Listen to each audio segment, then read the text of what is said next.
Cuando empezamos a estudiar la economía de un país, normalmente hablamos de el PIB, el Producto Interno Bruto. De hecho, es tan general que a veces decimos la economía de tal país ha crecido un 2% y cuando decimos la economía en realidad queremos decir el PIB. Pero es tan omnipresente el PIB en nuestras sociedades y en nuestros estudios de la economía que damos por asumido que la economía es el PIB. ¿Qué es el PIB? El Producto Interno Bruto. Por eso es tan importante estudiar el PIB.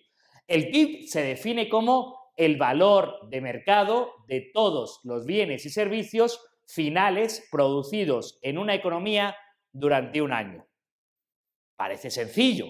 Simplemente es todo lo que se ha producido en una economía, en un país, durante un año, agregamos al valor de mercado de todos los bienes y servicios finales. Parece sencillo, pero vamos a analizarlo despacio, uno a uno, y veremos que cada una de las partes de la definición de PIB es conflictiva en sí misma. Empezamos. Primero, el valor. Claro, en economía la unidad de medida es el valor. Tenemos que transformar lo que se produce en la economía, que se produce en carros, coches, casas, a una unidad de medida universal para la economía, que es el dinero que tiene un valor. Pero el problema de medir el valor es que vamos a tener dos problemas. Primera, para gran parte de los bienes y servicios de la economía no hay valor de mercado. Por ejemplo, los bienes que produce el Estado no tienen compradores, por tanto no tienen valor de mercado, por tanto en el PIB se valoran solo al precio al que lo vende el Estado. Por tanto, es conflictivo decir si en ese caso estamos hablando de valor o de coste. También el valor se va a transformar en la moneda en la que se mide en el país. Si la moneda del país va perdiendo valor durante el año, entonces el valor al que medimos los bienes y servicios también van a ir perdiendo valor y vamos a tener un problema para comparar los bienes entre distintas partes del país, que eso puede afectar cuando vivimos en países que tienen inflaciones grandes y por tanto el valor de la moneda es muy inestable y lo vamos viviendo mes a mes o trimestre a trimestre, pero va cambiando la moneda con la que le vamos midiendo. Segundo, de mercado.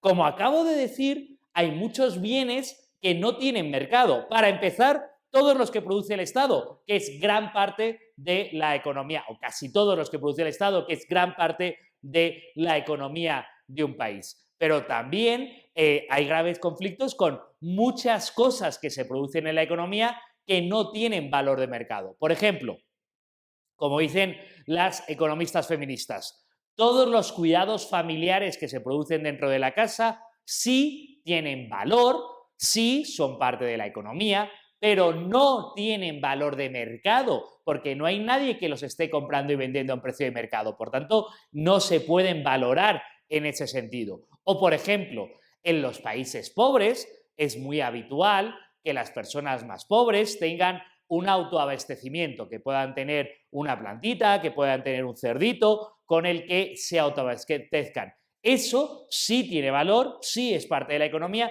pero no tiene valor de mercado porque es de autoconsumo. Por tanto, es bastante conflictivo cuando hablamos de lo que es de mercado. Todos.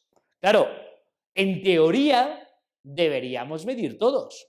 Pero ¿cuál es la realidad?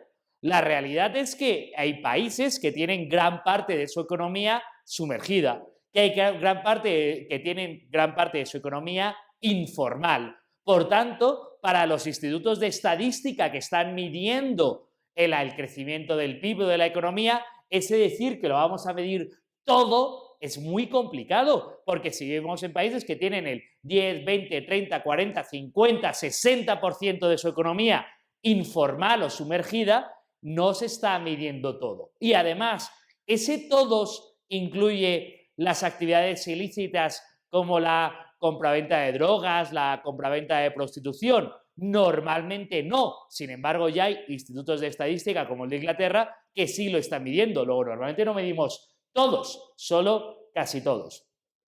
De los bienes y servicios. En general, entender la producción de los bienes es bastante sencillo. Esto se produce aquí. Ya veremos que eso también tiene un problema. Pero es especialmente complicado entender dónde se producen los servicios. Cada vez es más habitual que yo me compre un billete de avión desde un país para viajar a otro país por una página web que es de un tercer país, por una compañía aérea que es de un cuarto país. ¿Y eso a qué país le adjudicamos ese boleto de avión? ¿A qué país le adjudicamos el incremento del valor para valorar el PIB? Es bastante complicado. Si yo recibo clases online desde una plataforma de un país, estoy en un segundo país y el profesor está en un tercer país, ¿a dónde lo adjudicamos? Cada vez va siendo más complicado entenderlo. Finales. Esta es una crítica muy importante. Nosotros en economía normalmente vamos a medir los bienes finales. Esto es, ya describimos, los bienes finales son los que terminan en su consumo. Es decir, me compro la taza de café en la cafetería y ese es el bien de consumo final porque ya ha cumplido su objetivo.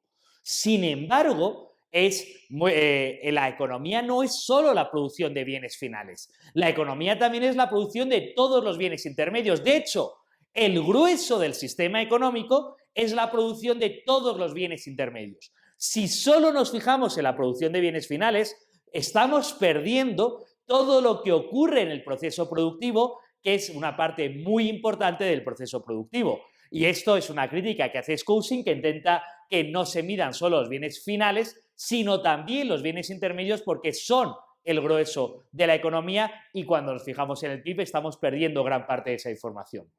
Producidos. Claro, los ejemplos de libro de texto que se pone a los alumnos parece que es relativamente sencillo. ¿Dónde se produce el café de Colombia en una planta que crece en Colombia y se procesa en Colombia? En Colombia. Vale, eso es evidente. Pero la realidad de la inmensa mayor parte de productos que tenemos a día de hoy son increíblemente más complejos que eso. La realidad de la inmensa mayor parte de productos que tenemos son distintas cadenas de ensamblaje. Es decir, ¿dónde se produce un celular? Hombre, depende. Los minerales pueden proceder de África, el diseño puede proceder de una empresa de Estados Unidos, el software puede proceder de una empresa en China, el ensamblaje, la producción de ciertas piezas se puede producir en Japón y el ensamblaje en China. Y al final el celular se vende en un país de América Latina. ¿A qué lugar adjudicamos ese producidos del PIB? Pues es mucho más complicado, especialmente cuando se supone que solo vamos a medir la producción de bienes finales. Por tanto, ¿qué quiere decir producido en un país? En la economía compleja y globalizada del año 2000, del siglo XXI ya es casi imposible saberlo. En una economía, eso también parece bastante sencillo, lo que se produce en un país. Sin embargo, el concepto país es un concepto político, es el concepto de Estado. La economía es un concepto distinto.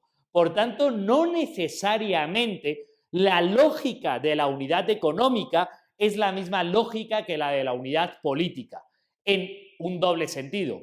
Puede ocurrir que haya países que estén tan integrados que la lógica de la unidad económica sea de distintos países. O puede haber países que sean tan grandes, que tienen regiones tan distintas, que la lógica de la unidad económica sea distinta de la lógica de la unidad política. Y cuando medimos el PIB de un país, que lo llamamos economía, pero en realidad es país, en una confusión entre la lógica política y la lógica económica, puede llevar a confusión.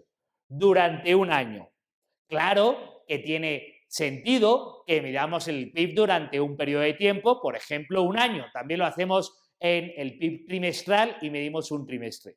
Sin embargo, puede ocurrir que la lógica temporal de un año no sea la lógica económica. Es decir, hay muchos bienes o servicios que tardan mucho más en producirse de un año y hay otros muchos que tardan mucho menos de producirse en un año. Y puede ocurrir que la economía parezca que no crezca mucho porque no crece mucho su PIB durante un año porque todavía no se están produciendo los bienes finales. Sin embargo, sí que se estén madurando bienes o servicios en el futuro, o puede ocurrir al contrario, que un año sea un periodo demasiado corto. Así que es un periodo lógico, usable, pero que no es el que tiene la lógica total en la economía. Por tanto, esta es la definición del PIB. Y no es tan sencillo como parece. Cada una de estas partes tiene bastante conflicto que hay que entender y analizar.